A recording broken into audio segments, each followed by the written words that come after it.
This is Talk Business and Politics with Roby Brock. Welcome to today's Talk Business and Politics Daily. I'm Roby Brock. Thank you for joining us. The polling season is upon us, and we have completed our baseline polling for this general election cycle. Dr. J. Barth of Hendrix College, Robert Coon of Impact Management Group are both here with me to help break it all down. We have covered all 4 congressional races, the governor's race, Trump's job approval, and all 5 ballot issues. I think that's everything that is in the bread basket here. I want to begin, gentlemen, with what's going on with Trump's job approval number, because if midterm elections are about exciting the base, there's more Republicans than Democrats in Arkansas, and Donald Trump is at 52 to 39 in Arkansas. This would be a good sign for Republicans, yes? Yeah. I mean, I think for the last few election cycles, there have been more Republicans than Democrats in Arkansas, and we see it once again. Donald Trump ran about 14 points ahead of where he did nationally in Arkansas in 2016. He's probably in that same range, ahead of where he is in the national numbers. We've seen some downward tick in some national numbers. He's still holding steady here in Arkansas. We are starting to see some pretty clear breaks between rural Arkansas and more urban and suburban areas, where in rural Arkansas, I think that he is deeply connecting with rural Arkansas voters. A Manhattan billionaire connecting with rural Arkansas voters. Somewhat ironically. Okay. He is a much more polarizing figure in urban and suburban Arkansas, which is less of the state at that state still, but a growing part. And especially he's got, I think, probably some stronger disapproval. The question is, you asked kind of the suggestion of, well, what does this mean for these congressional elections? And, it's all about turnout. And I think what we still need to get some gauge of is the intensity of support versus the intensity of opposition. Generally, more support, but how intense, because that's This is the breakdown between strongly support and somewhat support, strongly opposed, somewhat support. We didn't look at that in this survey. We have to look at that in others. Yeah. Robert, your take on where things are sitting with this number? Sure. Earlier this year when we just tested GOP primary voters, Trump's approval number was pretty high. And I think that's consistent in really a lot of the polls that you look at. Obviously Democrats are strongly opposed to Donald Trump. That bears itself out in this poll as well. I think the key indicator of kind of where the state is really what the independents think. And in this survey, independents are net positive on the president's job approval. So while there are more Republicans than there are Democrats, when you add in the independents who continue to spread that gap, I think that's where you end up with your 13 points there. Let's hone into the 2nd congressional district, which in our polling had French Hill at 49.5%, Clark Tucker, the Democrat, at 40.5%. A little bit bigger gap than maybe some people thought would be out there. But when you look at Trump's job approval in the 2nd district, it's 47-44, so it's a much closer race on the president's job approval in CD2.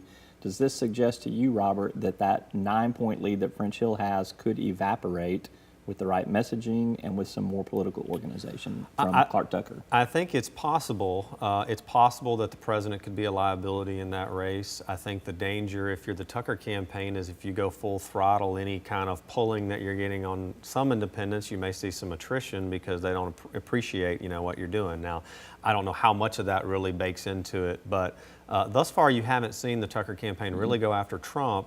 That tells me that they're maybe a little cautious about just going scorched earth. I think, in my view, in order to make the math work for that district, you have to at least increase somewhat in the donut counties around Pulaski. You can't have the 25%, 30% performance you've seen Democrats in the past.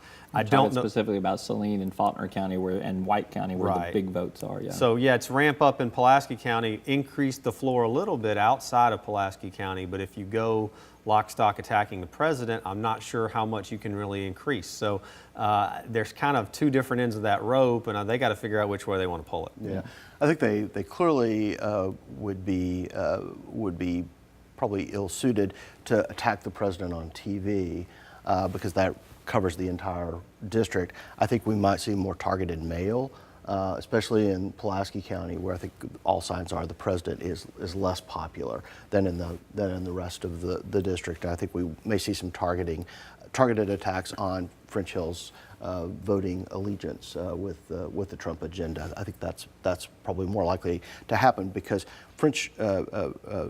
French Hill is running us slightly ahead in Pulaski County in our poll. We don't want to get too caught up on these county by county things, but I think there are some signs that in a county where Clark Tucker has to win, and has to win with a healthy margin, he's not getting it done right now.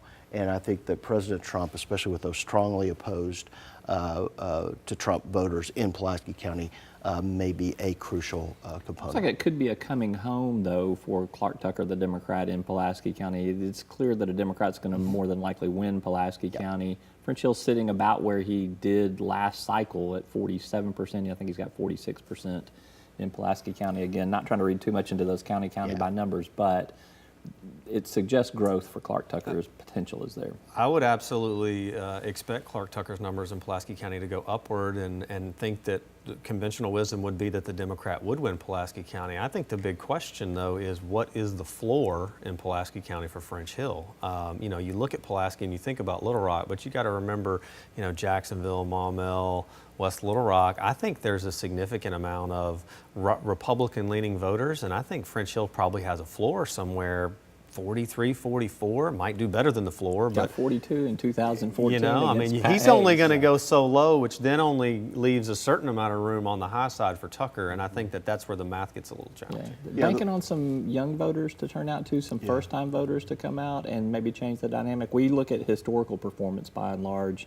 It's hard to gauge when new voters are going to engage. One little evidence we had, Clark Tucker was doing really well with 18 to 29-year-old voters. Small sample, but there are some signs that younger voters are more energized by him. All right, quickly, the governor is in good shape against Jared Henderson, 60 to 25. Not much that's going to change on that. So let me ask this question. Asa Hutchinson looks like he's on cruise control for re-election. What does Jared Henderson do to either help other candidates? What does Jared Henderson do to help his brand for the future? I'm not trying to write his obituary right now, but I'm just saying the odds are against him.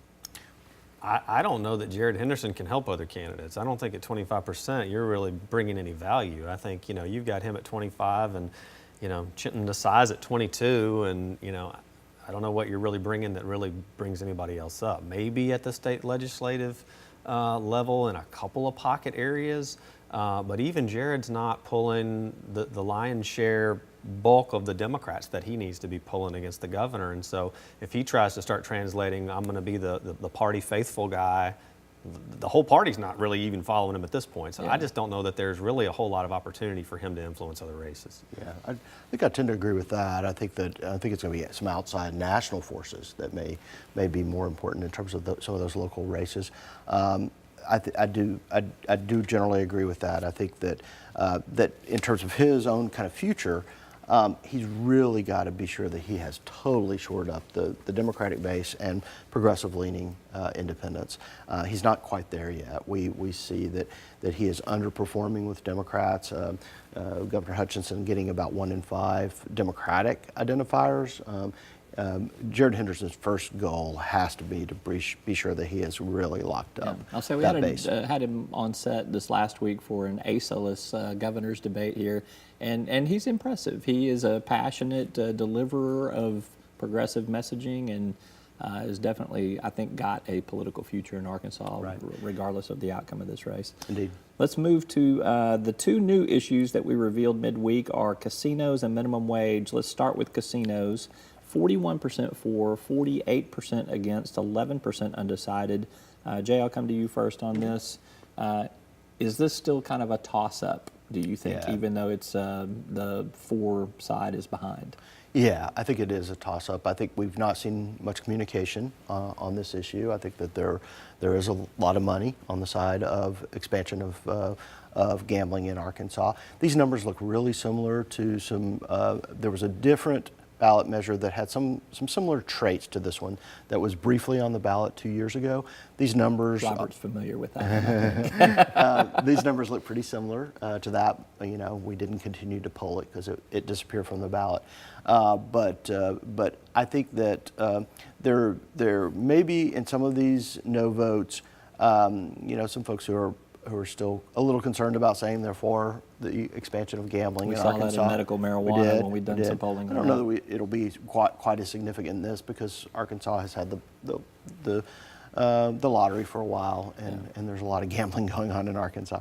I do think that older voters we see are really concerned about this. I think that'll probably, it's going to be hard to move some of those folks who are pretty locked in their attitudes about gambling. I do think that it's going to be really interesting to see how much quiet campaign there is in conservative churches in the state.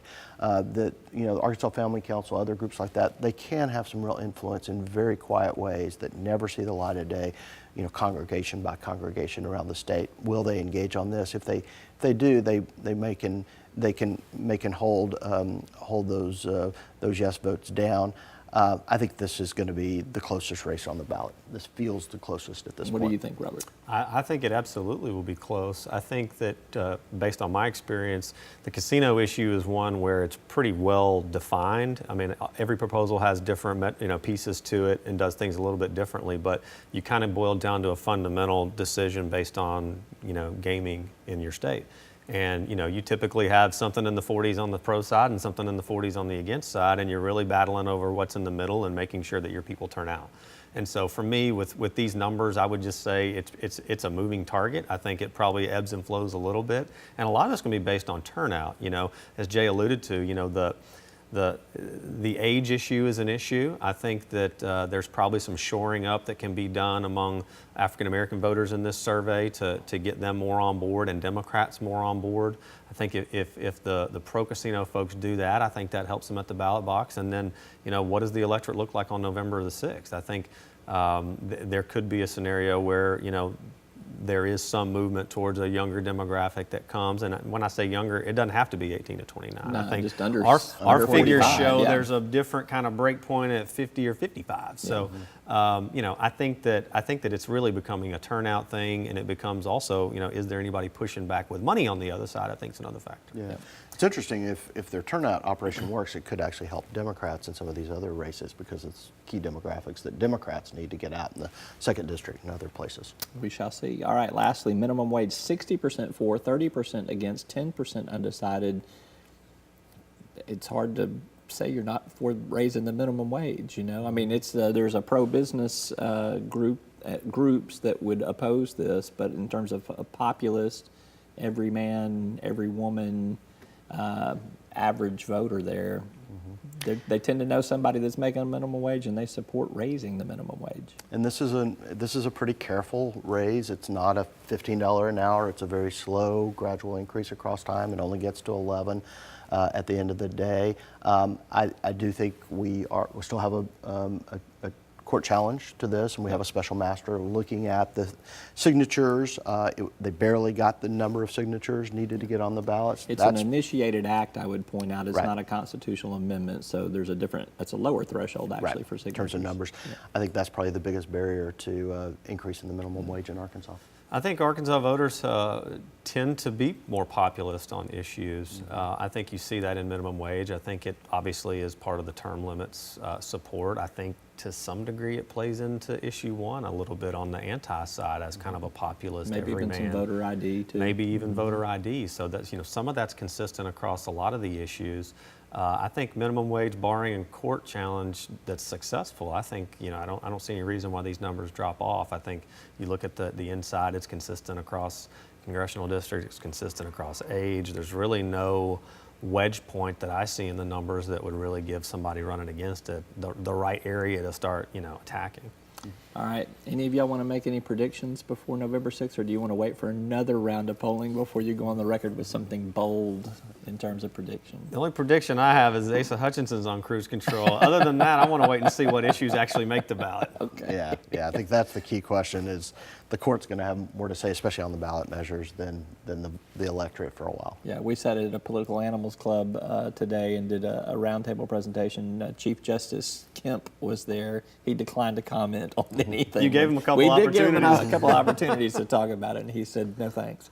All right, Jay Barth, Robert Coon, thank you both very much. Robbie. Appreciate Thanks. it. That's all for today's Talk Business and Politics. Thanks for watching. We'll see you next time. Each day, the promise of our nation begins again. Arkansas and America, moving forward. I help make that promise a reality. It's not for everyone, but people everywhere depend on us. Oh, I love you too, sweetie. Trucking delivers, or everything stops. And that's what drives me. I did. Arkansas Electric Cooperative Corporation provides electric energy across 2/3 of Arkansas. This is an exciting time in our energy history, with incredible progress being made in renewable energy and storage technologies. As our energy portfolio continues to diversify, we'll maintain an all-the-above strategy to provide reliable and affordable electricity.